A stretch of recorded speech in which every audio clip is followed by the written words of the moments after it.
बिस्मिल्लाहिर्रहमानिर्रहीम। अस्सलाम वालेकुम। हेलो गाइस, आज हम एफएससी सेकंड ईयर चैप्टर 3 जो कि इंटीग्रेशन से रिलेटेड है, उसकी एक्सरसाइज 3.6 हम स्टार्ट करेंगे। ये एक्सरसाइज डेफिनेट इंटीग्रल से रिलेटेड है। इसमें हम डेफिनेट इंटीग्रल को एवेल्यूएट करेंगे। एक्सरसाइज स्टार्ट करने से पहले हम कुछ टर्मिनोलॉजी को डिस्कस कर लेते हैं। ये डेफिनेट इंटीग्रल को हम ऐसे लिखते हैं और यहाँ पे ए और बी जो होती हैं उनको हम लिमिट्स कहते हैं। Limit of integration A and B are limits of integration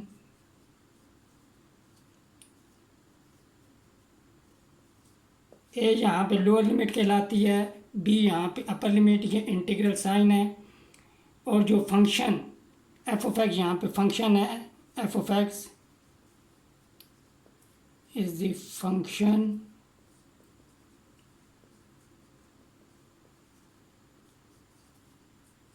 to be integrated. और जिस फंक्शन को हमने इंटीग्रेट करना है उसे हम इंटीग्रैंड कहते हैं। और यहाँ पे जो वेरिएबल ऑफ इंटीग्रेशन है वो x है। Variable of integration is x।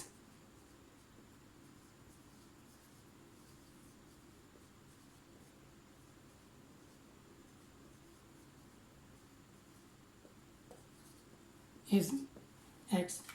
Further हम फंडामेंटल थ्योरम ऑफ कैलकुलस को देखते हैं, वो क्या होता है। डेफिनेट इंटीग्रल के केस में अगर हमारे पास एफ कंटिन्यूअस फंक्शन हो, एफ की कंडीशन ये है कि वो कंटिन्यूअस फंक्शन होना चाहिए। F is continuous function, f is continuous function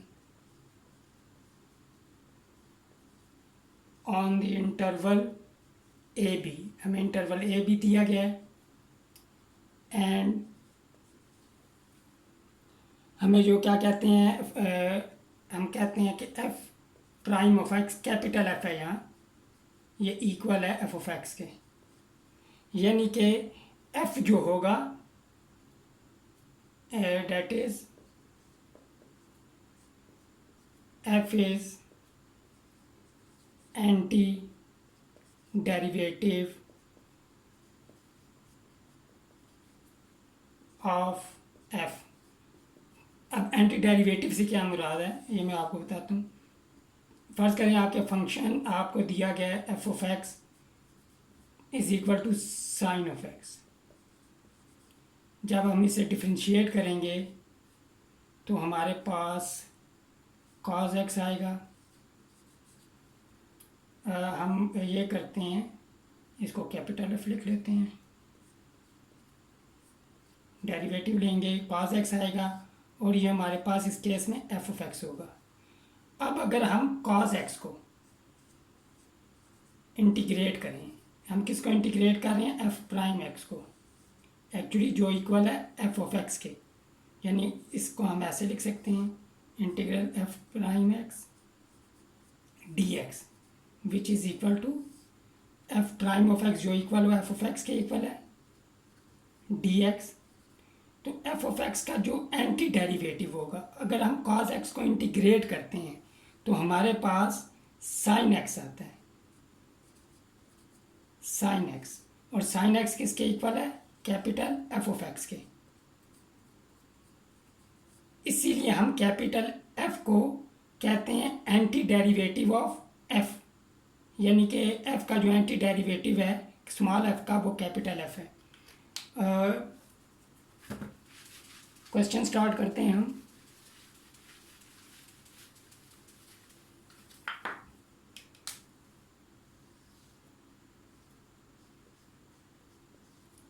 question number 1 exercise का।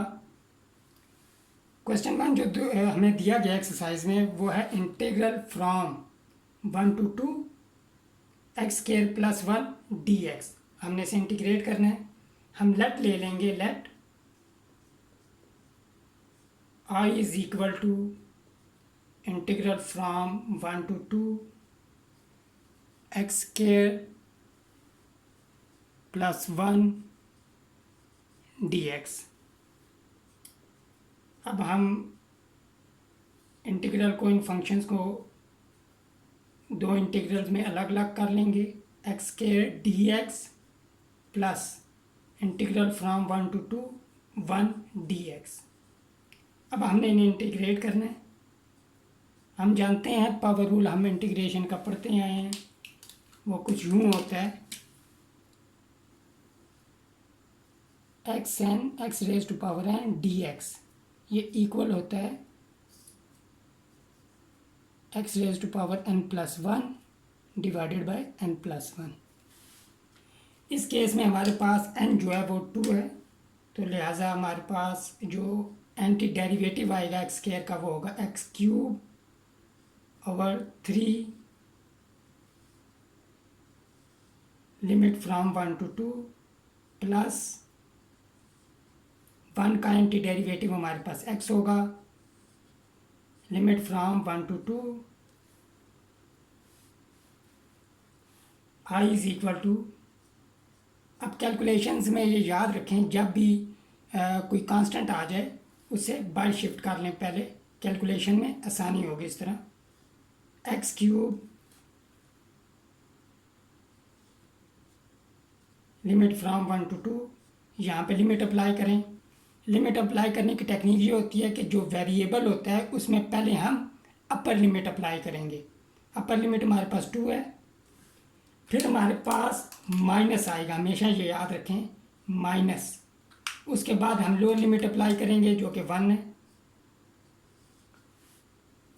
अब यही चीज़ हमने एक्स क्यूब के साथ करेंगे 1/3। पहले हम अपर लिमिट अप्लाई करेंगे। जब हम अपर लिमिट अप्लाई करेंगे तो हमारे पास 2 क्यूब माइनस आएगा 1 क्यूब प्लस 2 माइनस 1 हमारे पास 1 हो जाएगा, इज इक्वल टू 1/3। 2 क्यूब हमारे पास होता है 8 और 1 क्यूब 1 प्लस 1, 8 माइनस 1 हमारे पास 7 हो जाएगा, ये 7/3 आ जाएगा प्लस 1। एलसीएम लेंगे हम 3, 7 प्लस 3 10/3 आ जाएगा हमारे पास। I is equal to 10/3 square unit, क्योंकि डेफिनेट इंटीग्रल जो होता है वो एरिया अंडर दी कर्व होता है। एरिया का जो हमारे पास यूनिट होता है वो स्क्वायर यूनिट होगा। तो थोड़ी सी ज्योमेट्रिकली मैं आपको बताता चलूँ। अगर आपके पास ये function y is equal to f of x दिया गया, ये इस फंक्शन का ग्राफ है, और हमारा टारगेट ये है कि हमने a और b के दरमियान ये सारा एरिया जो कर्व के नीचे आ रहा है, area under the curve, definite integral is area under the curve. ये किसके इक्वल होगा? ये इक्वल होगा integral from a to b, जो फंक्शन हमारे पास एफ ऑफ एक्स और वेरिएबल ऑफ इंटीग्रेशन dx, ये एक्चुअली हम ये कैलकुलेट करते हैं एरिया अंडर दी कर्व। अब ज्योमेट्रिकली मैं आपको जो हमारा क्वेश्चन था कि integral from 1 to 2 x square plus 1 dx, geometrically आपको समझाने की कोशिश करता हूँ ये इसका मीनिंग क्या था ज्योमेट्रिकली। देखें, ये जो ग्राफ बनाया रेड कलर से, ये पैराबोला है और ये हमारे फंक्शन का ग्राफ है। एक्स स्क्वायर प्लस 1 का ग्राफ कुछ इस तरह बनेगा। अब हमने एरिया मालूम करना है अंडर दी कर्व, कहाँ से लेकर कहाँ तक, 1 से लेकर 2 तक। ये हमारे पास ये मैंने पॉइंट लगाए हैं एक्स एक्सिस पे, फ्रॉम 1 to 2, ये एक्स एक्सिस और ये वाई एक्सिस। तो हमने एरिया ये वाला फाइंड करना है, area under the curve from 1 to 2। ये एक्चुअली ये हमने एरिया फाइंड किया, ये सारा एरिया, और ये एरिया इक्वल आ रहा है 10/3 स्क्वायर यूनिट,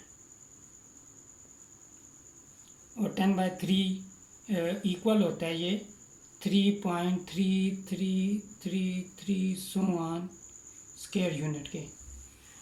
मुझे उम्मीद है आज आपको आज का लेक्चर समझ आ गया होगा। हम इस एक्सरसाइज को कंटिन्यू करेंगे नेक्स्ट लेक्चर में, और कोशिश होगी मेरी कि मैं एक एक क्वेश्चन करूं, और ताकि आप लोगों को इससे आसानी हो, आप लोग फ़ायदा उठा सकें। प्लीज़ मेरे चैनल को आप सब्सक्राइब करें, इस वीडियो को लाइक करें और शेयर करें। नेक्स्ट वीडियो तक टेक केयर, अल्लाह हाफिज़, अस्सलाम वालेकुम।